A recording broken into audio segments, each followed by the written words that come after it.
Hello and again welcome to my YouTube channel Danish career counselling. और आज मैं आप लोगों के साथ एक वीडियो शेयर कर रहा हूँ। ये वीडियो है पीएचडी एडमिशन और उससे जुड़े हुए कुछ सवाल जो कि मैं आज के सेशन में डिस्कस करूँगा। मुझसे काफ़ी बच्चों ने मुझसे रिक्वेस्ट किया है कि सर पीएचडी के ऊपर वीडियोज़ और बनाइए और किस तरीके से हम उसमें एडमिशन ले सकते हैं, और अगर हम पीएचडी में एडमिशन लेते हैं तो एक रिसर्च प्रपोज़ल जो कि पीएचडी के लिए बनाना होता है वो किस तरीके से बनता है और क्या तरीका होता है एक रिसर्च प्रपोज़ल बनाने का और एक सही तरीका है पीएचडी करने का। और बहुत सारे सवाल उससे जुड़े हुए हैं जो मैं आज के सेशन में डिस्कस करूंगा। तो अंत तक बने रहिएगा मेरे साथ इस सेशन में, आपको काफ़ी फ़ायदा होगा। अगर आप लोग इन फ्यूचर में पीएचडी करने की सोच रहे हैं या कभी प्लान कर रहे हैं या ऑलरेडी ज्वाइन कर चुके हैं और अभी इनिशियल स्टेज में हैं और आपको समझ नहीं आ रहा है कि किस तरीके से हमें आगे अप्रोच करनी है, तो वो सारी चीज़ें मैं आज के सेशन में डिस्कस करूंगा। तो जैसा कि मैं आपको बता दूं, मैंने लास्ट वीडियो भी पीएचडी के ऊपर ही शेयर की थी कि कौन कौन लोग पीएचडी कर सकते हैं और क्या क्या कंडीशंस होती हैं पीएचडी करने की। वो सारी चीज़ें मैंने पिछली वीडियो में बताई थी, तो आप लोग वो भी देख सकते हैं। आज मैं बात करूँगा, जैसा कि बच्चों ने मुझसे सवाल किया कि क्या सर हम जॉब के साथ, ख़ास तौर पे गवर्नमेंट जॉब के साथ पीएचडी कर सकते हैं।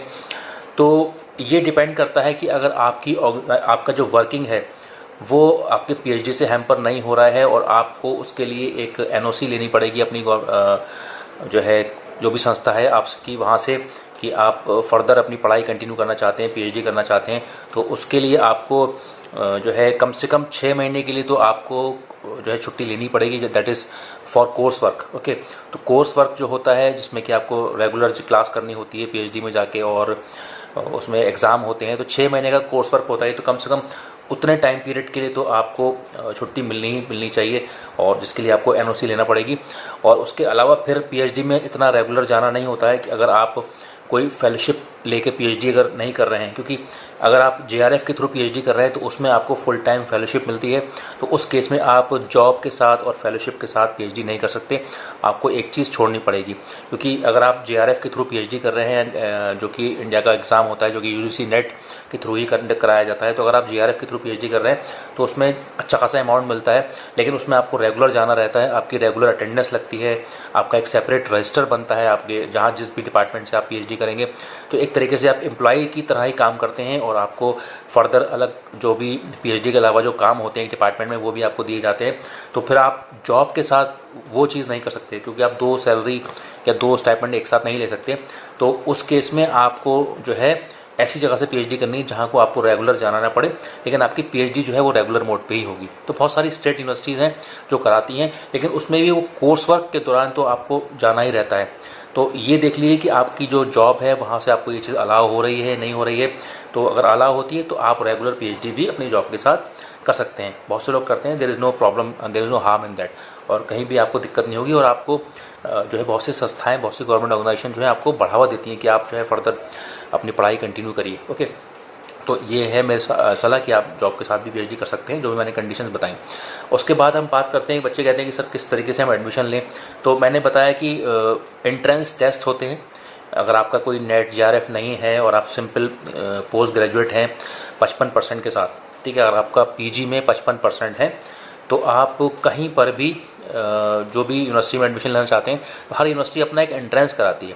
तो या तो आप उस एंट्रेंस एग्ज़ाम के थ्रू एडमिशन लेंगे। कई बार ऐसा होता है कि जिस पर्टिकुलर स्टेट में आप रह रहे हैं तो इस स्टेट का भी एक अपना एंट्रेंस एग्ज़ाम होता है। जैसे कि अगर मैं यूपी की बात करूं तो यूपी में अभी कुछ टाइम पहले जो है स्टेट एंट्रेंस एग्ज़ाम हुआ, फैज़ाबाद यूनिवर्सिटी ने कराया, फिर अलग अलग यूनिवर्सिटी जो है उसको कराती हैं, तो उसके थ्रू भी आप स्टेट यूनिवर्सिटी में एडमिशन ले सकते हैं। और अगर आपका यूजीसी नेट क्वालिफाइड है तो उसके थ्रू मैं पहले ही बता चुका हूँ, आप किसी भी इंडिया की यूनिवर्सिटी में डायरेक्ट एडमिशन ले सकते हैं। बस आपको जो है इंटरव्यू फेस करना पड़ेगा और अपना जो सिनॉप्सिस है, एक सिनॉप्सिस बनाना पड़ता है। सिनॉप्सिस कहते हैं कि एक तरीके का एक रिसर्च प्रपोजल होता है जिसको आपको डिफाइन करना होता है और उसके बेस पे आपका पीएचडी में एडमिशन होता है। ओके, तो ये बात रही एडमिशन को मोड को लेके कि आप एंट्रेंस के थ्रू हो सकते हैं और या यूजीसी नेट के एग्ज़ाम के स्कोर के बेस पे आप ले सकते हैं। अब आपका लेट से अगर आप एक अनुमान करिए कि आपका एडमिशन हो गया और आपने किसी अच्छी यूनिवर्सिटी में एडमिशन ले लिया, अब सवाल खड़ा होता है कि रिसर्च प्रपोजल बहुत से बच्चों ने पूछा कि सर रिसर्च प्रपोजल कैसे बनता है, एक अच्छा रिसर्च प्रपोजल बनाने के लिए क्या करना चाहिए। तो मेरी सलाह यही है कि जो सबसे पहले अगर आप कहीं पीएचडी में एडमिशन ले लिया है, और कई बार ऐसा होता है कि research proposal at the time of admission भी मांगते हैं, जिसे सिनॉप्सिस कहते हैं, रिसर्च प्रपोजल छोटा सा बना के लेके जाना होता है आपको। तो उसके लिए मैं आपको बता दूं कि जिस भी एरिया पे आप पीएचडी करना चाह रहे हैं या रिसर्च करना चाह रहे हैं, तो उसके बारे में ये जानने की कोशिश करिए क्या उस पे रिसर्चेज हुई हैं या नहीं हुई हैं। आप गूगल पे डाल के सर्च करिए या कहीं भी आप सर्च कर सकते हैं, सर्च करिए कि उससे मिलती जुलती कहीं कोई रिसर्च हुई है या किसी ने पीएचडी करी है, तो उससे सिमिलर जो मिलती जुलती थीसिस होती है, थीसिस बोलते हैं जिसको, कि पूरी पीएचडी की थीसिस होती है, वो कहीं ना कहीं आपको गूगल पे फ्री मिल जाती है। एक शोध गंगा एक साइट है, शोध गंगा, आप लोग नाम नोट कर ली, शोध गंगा। इस पे आप डालेंगे तो इस पे इंडिया की जितनी भी सारी पीएचडीज होती हैं उसकी कॉपी जो है वहाँ पर अपलोड होती है और वो फ्रीली अवेलेबल होती है, आप उसे ओपन एक्सेस में खोल के पढ़ सकते हैं। तो एक रिजर्वायर की फॉर्म में है जितनी भी पीएचडीज हो रही हैं। इवन मेरी भी थीसिस जो है वो ओपनली उस शोध गंगा पे पढ़ी है, अगर किसी को पढ़ना है तो वो खोल के पढ़ सकता है। ओके, तो जिस भी फील्ड पे आप करना चाह रहे हैं तो आप डाल के देखिए, तो उसमें शोध गंगा का भी लिंक आएगा, तो वहाँ से आप जो है थीसिस निकालिए, 2-4 थीसिस निकालिए और पढ़िए। क्योंकि पीएचडी में एक काम बहुत करना होता है, that is reading reading reading reading. जितना ज़्यादा आप पढ़ेंगे, जितना ज़्यादा गहराई में उतरेंगे, उतना आपको समझ में आएगा कि करना क्या है एक्चुअल में, लोग पीएचडी कर से कैसे हैं, एक थीसिस कैसे लिखी जाती है और एक रिसर्च की अप्रोच क्या होती है। क्योंकि फाइनली आपको रिसर्च करने के बाद उसको एक रिपोर्ट की फॉर्म में, जिसे हम थीसिस बोलते हैं, वो थीसिस जो है लिखनी होती है। तो आप देखिए औरों ने कैसे थीसिस लिखी है और रिसर्च में क्या किया है, किस तरीके से उन्होंने अपनी स्टार्टिंग की, क्या क्या उसमें बताया।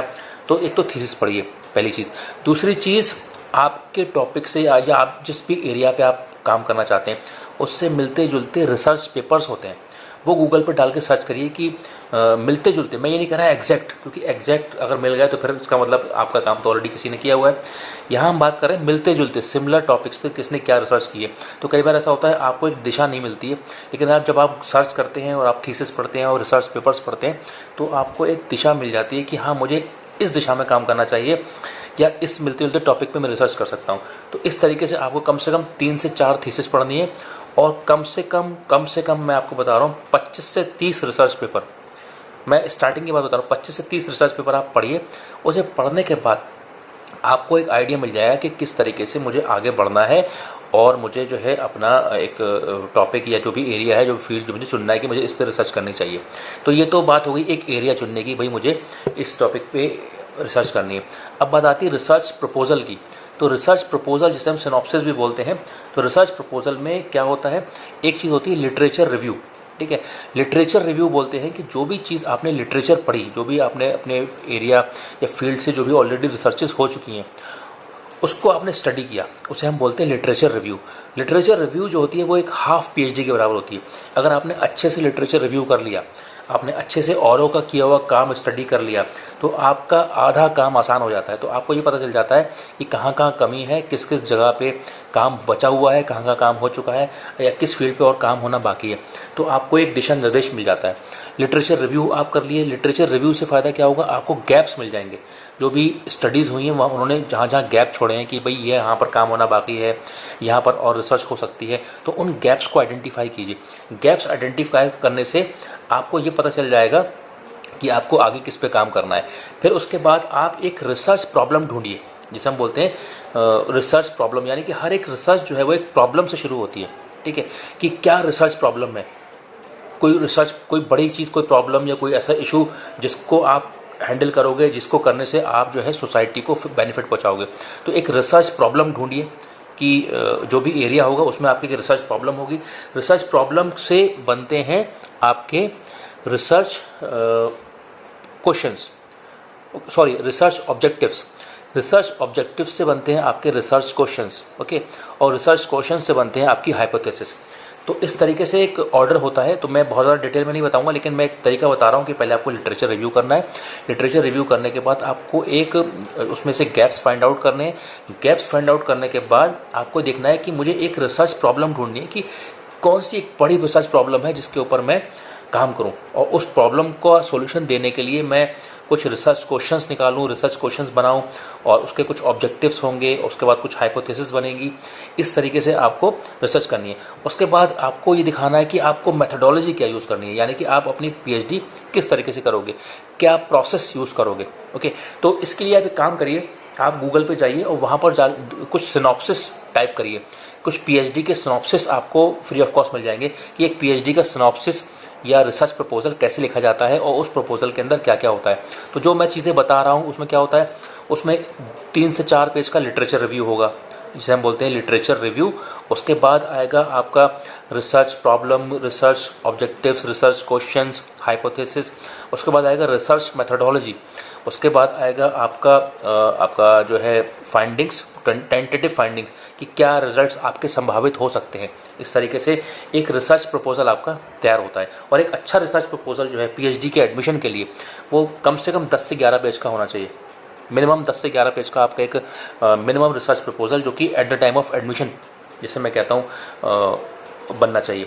और ज़रूरी नहीं है कि वही रिसर्च प्रपोजल आपका फाइनली एक्सेप्ट भी होगा। कई बार ज़्यादातर केस में क्या होता है कि वो रिसर्च प्रपोजल कैंसिल हो जाता है, लेकिन वो रिसर्च प्रपोजल इसलिए आपसे बनवाया जाता है ये चेक करने के लिए कि आप कितना रिसर्च करने में इंटरेस्टेड हैं या पीएचडी की तरफ आपका कितना रुझान है। वाकई में आप पीएचडी करने में इंटरेस्टेड हैं या सिर्फ दुनिया को में ट्रेंड जो चल रहा है उसके पीछे पीछे आप भी पीएचडी करने के लिए सोच रहे हैं। ओके, तो एक तो ये पता चल जाएगा कि आप कितने सीरियस हैं पीएचडी करने को लेकर। तो इसलिए भी सिनॉप्सिस या रिसर्च प्रपोजल बनवाया जाता है। तो आप गूगल पर जाइए, टाइप करिए और वहाँ पर आपको फ्री ऑफ कॉस्ट बहुत सारे सिनॉप्सिस या प्रपोजल्स पढ़े हुए मिल जाएंगे। तो उससे एक आपको आइडिया मिल जाएगा कि उसमें क्या क्या आता है। जैसे कि मैंने बताया, literature review, research problems, research objective, research questions, research methodology, है ना, फाइंडिंग्स और लिमिटेशंस, उसका स्कोप, उसका मैनेजरियल इम्प्लीकेशंस कि क्या क्या उसका दुनिया को फ़ायदा क्या होगा आपकी रिसर्च से। तो 10 से 11 पेज आपको लिखने हैं और वही आपको इंटरव्यू में लेके जाने हैं। जब आप इंटरव्यू में लेके जाओगे तो आपके सवाल भी उसी से पूछेंगे कि आप ये इसी एरिया पे काम क्यों करना चाहते हो और किसी और एरिया पे काम क्यों नहीं करना चाहते हो। तो उससे आपका ये चेक हो जाएगा कि हाँ, आप कितना पीएचडी को लेके सीरियस हो। और जब आपका एडमिशन हो जाता है तो हो सकता है कि उसी प्रपोजल पे आपको पीएचडी कराई जाए, और ये भी हो सकता है कि वो प्रपोजल बिल्कुल कैंसिल हो जाए और एक आपसे नया प्रपोजल तैयार कराया जाए। तो ये पूरी संभावना है। जैसे कि मैं अपनी पीएचडी की बात बताऊं, जब मैंने एडमिशन लिया तो मैंने जिस एरिया पे प्रपोजल बनाया था वो कैंसिल हो गया, पूरा काट दिया गया और एक फ्रेश न्यू प्रपोजल बनाया गया। एक न्यू एरिया पे मैंने रिसर्च की जो कि फाइनली सक्सेसफुल हुई और बहुत अच्छे से मैंने रिसर्च की। तो ये मेरा खुद का पर्सनल एक्सपीरियंस है कि लिटरेचर रिव्यू जो आप करते हैं पीएचडी में वो एक हाफ पीएचडी के बराबर होता है। तो इस तरीके से आप अप्रोच अपनाएं और बाकी मैं टाइम टू टाइम आपको बताता रहूँगा कि पीएचडी में किस तरीके से करना है, क्या तरीका होता है, किस तरीके से एक अच्छे से पीएचडी की जाती है।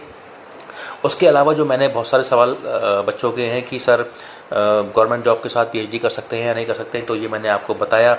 उसके बाद एक बच्चे ने पूछा कि सर मेरे 53% मार्क्स हैं तो क्या मैं आगे पीएचडी करूं तो या नेट की तैयारी करूं। तो मैं आपको बता दूं, नेट के लिए तो या पीएचडी के लिए तो कम से कम 55% मार्क्स होना ही चाहिए, क्योंकि कहीं भी अगर आप असिस्टेंट प्रोफेसर के लिए अप्लाई करेंगे तो असिस्टेंट प्रोफेसर के लिए वहाँ साफ साफ लिखा रहता है कि आपके मास्टर्स में कम से कम 55% मार्क्स होना चाहिए और यूजीसी नेट हो या पीएचडी हो। तो अगर 53% मार्क्स हैं तो आगे फिर दिक्कत होगी आपको टीचिंग के इस तरीके की फील्ड में कैरियर बनाने में। ओके, तो ये तो रही आज की जानकारी पीएचडी के रिगार्डिंग। अगर आपको ये वीडियो पसंद आई हो तो उसको ज़रूर लाइक करिएगा, शेयर करिएगा और सब्सक्राइब करिएगा मेरे चैनल दानिश करियर काउंसलिंग।